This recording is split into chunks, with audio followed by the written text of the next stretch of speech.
നബി ചരിത്രത്തിന്റെ ഓരത്ത് ചരിത്രാസ്വാദനം ഭാഗം 27 ഗോത്രപ്പെരുമ.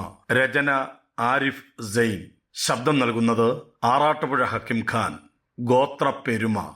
ഖുറൈശ് ഒത്തുകൂടുന്ന ദാറുന്നദ്വയിലെ ഈയിടത്തായുള്ള കൂടിച്ചേരലുകൾക്കും ചർച്ചകൾക്കും പതിവില്ലാത്ത ഗൗരവമുണ്ട്.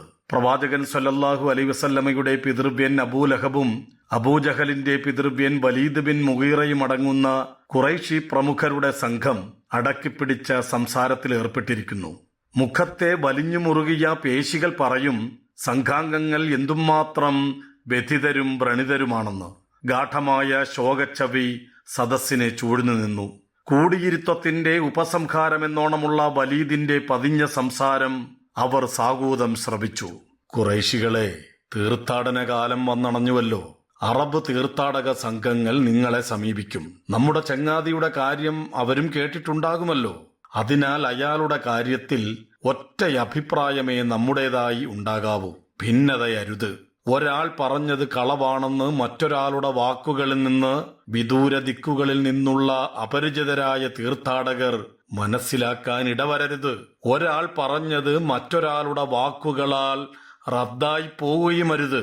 താങ്കൾ തന്നെ ഒരു അഭിപ്രായം പറയൂ അബു അബ്ദുഷംസ്. നമ്മൾ എന്തു ചെയ്യും? അബൂലഹബ് ആവശ്യപ്പെട്ടു. നിങ്ങൾ പറയൂ, ഞാൻ കേൾക്കാം. അവൻ ഒരു ഗണികനാണെന്ന് പറഞ്ഞു പരത്തിയാലോ? അബൂലഹബ് ചോദിച്ചു. അല്ല, അയാൾ ഗണികനല്ല. ഗണികരെ നാം എത്രയോ കണ്ടതല്ലേ. താങ്കളുടെ സഹോദരപുത്രൻ ഉരുവിടുന്ന വചനങ്ങളൊന്നും ഗണികന്റെ പ്രലപനങ്ങളല്ല അബൂ ഉത്ബ. ഉന്മാദിയാണെന്ന് പറഞ്ഞാലോ? വലിയ ഏതോ ആശയമെന്ന പോലെ അബൂലഹബ് പറഞ്ഞു. ഉന്മാദിയോ? അയാൾ ഉന്മാദിയൊന്നുമല്ല. ഉന്മാദത്തിന്റെയും വിഭ്രാന്തിയുടെയും വകഭേദങ്ങൾ നാം കുറെ കണ്ടതാണ്. മുഹമ്മദിനെ നമുക്കറിയുകയും ചെയ്യാം. ഉന്മാദത്തിന്റെ യാതൊരടയാളവും അയാളിലില്ല. എന്നാൽ കവിയാണെന്ന് പറയാം. അബൂ ഉത്ബ, കവിതയുടെ ഏത് വിശദാംശങ്ങളാണ് എനിക്കറിയാത്തതായുള്ളത്? അതിലെ വൃത്തങ്ങളും പ്രാസങ്ങളും ലഘുവും ഗുരുവും എന്നേക്കാൾ അറിയുന്നവരാരുണ്ട്? ഒരു കാര്യം ഉറപ്പിച്ചു പറയാനാകും, അയാൾ കവിയല്ല. വലീദ് ശിഷ്ടസന്ദേഹങ്ങളെ വടിച്ചു തുടച്ചു. മാരണക്കാരനെന്ന് പറഞ്ഞാലോ? മിണ്ടാതിരി. അയാൾ മാരണക്കാരനുമല്ല. നിരാശ നുരഞ്ഞു പൊങ്ങിയ ആ നിമിഷത്തെ വേദനയിൽ ഖുറൈശി തലയാൽ കൂട്ടം ചോദിച്ചു. പിന്നെ നാം എന്തു പറയും അബു അബ്ദുഷംസ്? വലീദ് ഭാരിച്ച തന്റെ ശരീരം ഒന്നിളക്കി പ്രതിഷ്ഠിച്ചു. തൊണ്ട ശരിപ്പെടുത്തി. വിദൂരതയിൽ നിന്ന് വന്നെത്തുന്ന പോലെ ഗഹ്വരമായ ശബ്ദത്തിൽ അയാൾ പറഞ്ഞു. മുഹമ്മദിന്റെ വാക്കുകൾക്ക് ഒരു മധുരിമയുണ്ട്. നിങ്ങൾ ഈ പറഞ്ഞ എന്തെങ്കിലും അയാളിൽ ആരോപിക്കുന്ന നിമിഷം കേൾവിക്കാരന് മനസ്സിലാകും പൊളിയാണ് അതെന്ന്. പിന്നെ നിരവധി ജോഡി കണ്ണുകൾ വികസിച്ചു. വേണമെങ്കിൽ നാം പറയാറുള്ള പോലെ മകനെ പിതാവിൽ നിന്നും, സഹോദരനെ സഹോദരനിൽ നിന്നും, ഭർത്താവിനെ ഭാര്യയിൽ നിന്നും, വ്യക്തിയെ കുടുംബത്തിൽ നിന്നും അകറ്റി മാറ്റുന്ന ജാലവിദ്യക്കാരനാണ് അയാൾ എന്ന് പറയുന്നതായിരിക്കും അയാളെക്കുറിച്ച് പറയാവുന്ന ഏറ്റവും വിശ്വസനീയമായ കാര്യം. വലീദ് അന്തിമ വിധി പുറപ്പെടുവിച്ചു. ദിനങ്ങൾ പതിവിലും പതുക്കെ കടന്നുപോയി. പുതിയ പ്രഭാതങ്ങൾ പിറവികൊള്ളുകയും അസ്തമയങ്ങളുടെ ചിതയിൽ എരിഞ്ഞമരുകയും ചെയ്തു. പ്രവാചകൻ സല്ലല്ലാഹു അലൈഹി വസല്ലമയ്ക്ക് അനുയായികൾ വർദ്ധിച്ചു. എന്നാൽ അവരിൽ അധിക പേരും പ്രായേണ ദുർബലരും സമൂഹത്തിലെ പ്രാന്തസ്ഥാനീയരുമായിരുന്നു. ഓരോ പുതുവിശ്വാസിയെയും വേറെ വേറെ എടുത്തു നോക്കൂ. പലപ്പോഴും ഒരടിമ, അല്ലെങ്കിൽ ഒരു വിമുക്ത അടിമ, അതുമല്ലെങ്കിൽ മക്കയുടെ അരുകിൽ നിന്നുള്ള ഒരു ഖുറൈശി. ഇനിയും ഒരു കൂട്ടർ ഖുറൈശികളായ യുവതി യുവാക്കളാണ്. സ്വാധീനമുള്ള കുടുംബങ്ങളിൽ നിന്നുള്ളവരായിരുന്നുവെങ്കിൽ പോലും സ്വന്തം നിലയിൽ പറയത്തക്ക സ്വാധീനം ഈ ചെറുപ്പക്കാർക്കുണ്ടായിരുന്നില്ല.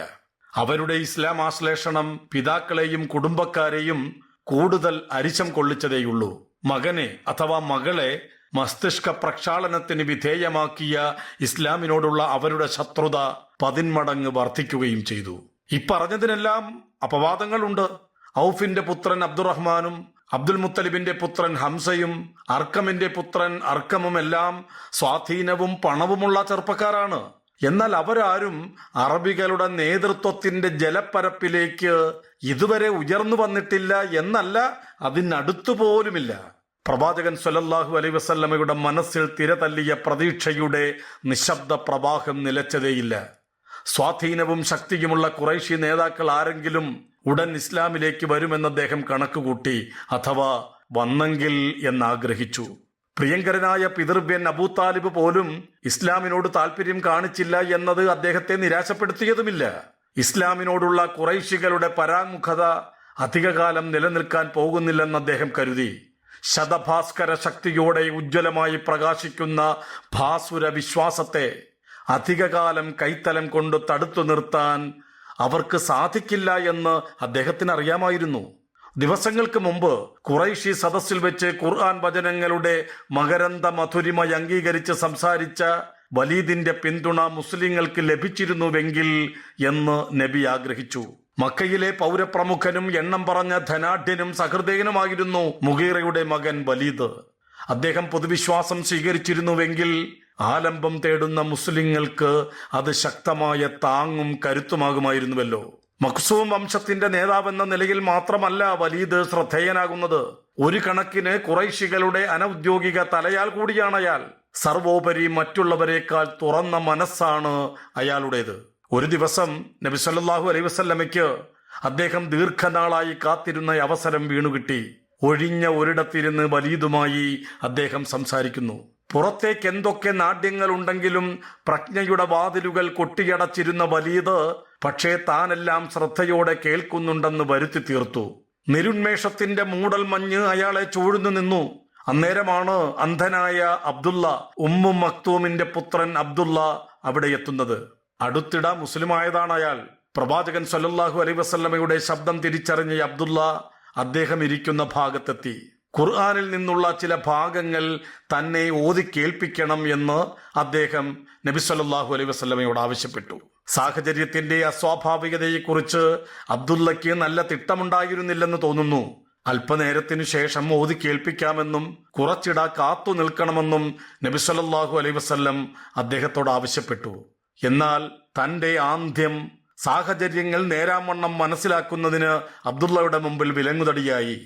അദ്ദേഹം ഇടയ്ക്കിടെ ശല്യമെന്ന് തോന്നും വിധം ആവശ്യം ആവർത്തിച്ചുകൊണ്ടിരുന്നു.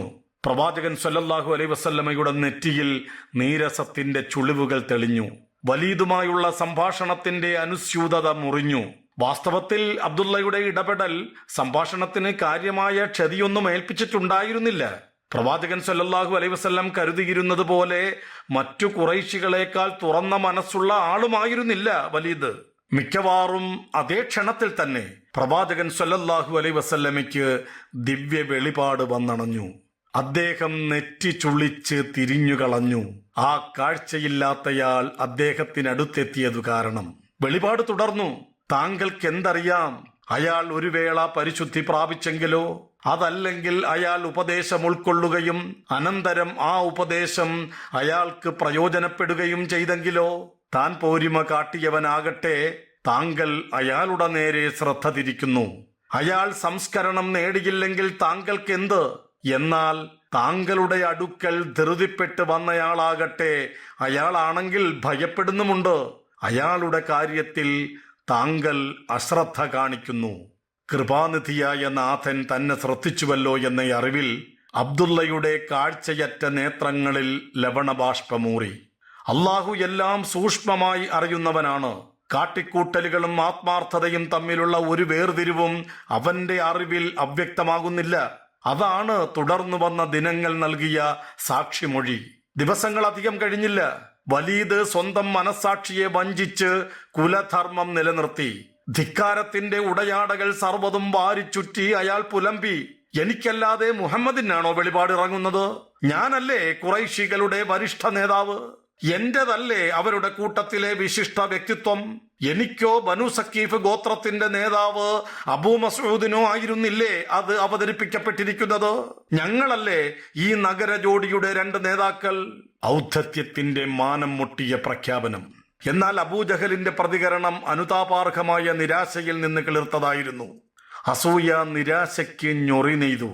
അയാൾ പറഞ്ഞു, ഞങ്ങളും അബ്ദുമനാഫ് സന്തതികളും പരസ്പരം പന്തയത്തിൽ ഏർപ്പെട്ടതായിരുന്നുവല്ലോ. അവർ വിശക്കുന്നവനെ ഊട്ടി, ഞങ്ങളും വിശക്കുന്നവനെ ഊട്ടി. അവർ ക്ലേശം അനുഭവിക്കുന്നവന്റെ ഭാരമിറക്കി വെച്ചു, ഞങ്ങളും ക്ലേശം അനുഭവിക്കുന്നവന്റെ ഭാരമിറക്കി വെച്ചു. അവർ ദാനം ചെയ്തു, ഞങ്ങളും ദാനം ചെയ്തു. ഞങ്ങൾ ഇരുകൂട്ടരും ഒപ്പത്തിനൊപ്പം ഓടുകയായിരുന്നുവല്ലോ. പന്തയത്തിൽ ഏർപ്പെട്ട 2 കുതിരകളെപ്പോലെ മുട്ടോട് മുട്ട് ഞങ്ങൾ ഇരുകൂട്ടരും ഒരുമിച്ചായിരുന്നു. എന്നിട്ടിപ്പോ അവരിൽ ഒരാൾ പ്രവാചകനോ? അംഗീകരിക്കാനാവില്ല. ഇതിനോടുള്ള അബ്ദുൽ മനാഫ് വംശജനായ ഉത്തുബയുടെ പ്രതികരണവും ആശാവഹമായിരുന്നില്ല. ഇസ്ലാം കുഴിച്ചുമൂടാൻ ആഗ്രഹിച്ച പഴമയുടെ ക്ലാവ് പിടിച്ച ഗോത്രബോധത്തിന്റെ നാലുകെട്ടിൽ നിന്നുകൊണ്ടാണ് അയാളും സംസാരിച്ചത്. പ്രവാചക സന്ദേശത്തിന്റെ മധുരിമയേക്കാൾ അയാളെ അഭിമാനം കൊള്ളിച്ചത് വംശീയമായ താല്പര്യങ്ങളായിരുന്നു. മുഹമ്മദ് സല്ലല്ലാഹു അലൈഹി വസല്ലം പ്രവാചകനാണെങ്കിൽ അദ്ദേഹത്തെ അംഗീകരിക്കേണ്ടത് അനിവാര്യമാണ് എന്ന വഴിക്കായിരുന്നില്ല അയാളുടെ ചിന്ത. മറിച്ച് മുഹമ്മദ് സല്ലല്ലാഹു അലൈഹി വസല്ലമയുടെ പ്രവാചകത്വം അബ്ദുമനാഫ് സന്തതികൾക്ക് കൂടുതൽ മഹത്വം കൊണ്ടുവരുമെന്നായിരുന്നു അയാളുടെ വിചാരം.